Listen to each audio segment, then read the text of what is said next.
Remember when I emailed Targeted Justice and I said, "You guys have a whole website about being targeted and you don't have this book on your website? What the frick?"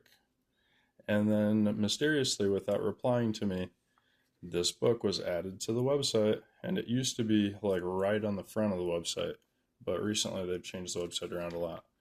Now, I want to take you all to page 178 of this book.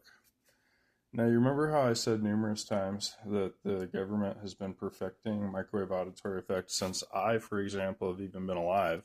They've been doing this since well before the 90s, well before the 80s.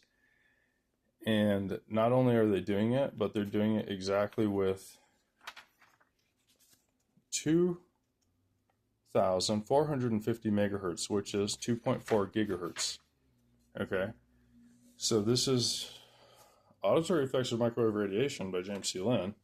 He's saying that in attempting to elucidate, meaning to make sense of, to explain the mechanism responsible for microwave-induced auditory sensation, a microwave exposure system was set up in 1973 at the Walther Reed Army Institute of Research in Maryland. Okay, so that right there means that the government, the Department of Justice, committed fraud, saying that these claims are fantastical. And not only did I expose this as of now, today, the 22nd of June, 2024, but also look at what frequency. That's Wi-Fi. So when I called into the FBI and reported that my Wi-Fi coax line has V2K on it, and they can easily jam out my stuff, which is illegal anytime they choose to. It's all being done with radio frequency.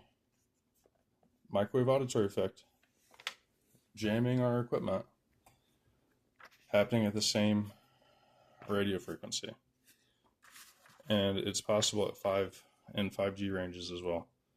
So this proves it, that in 1973, Walther Reed Army Institute of Research in Maryland, they not only knew all about this, but they were perfecting it, trying to figure out exactly how this is creating sound in humans, and then turning it into a weapon that was used in Desert Storm in 2008 and was boasted about.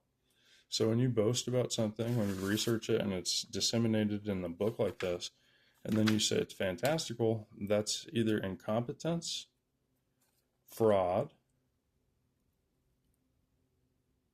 or I think it's just incompetence or fraud. What do you guys think? Let me know.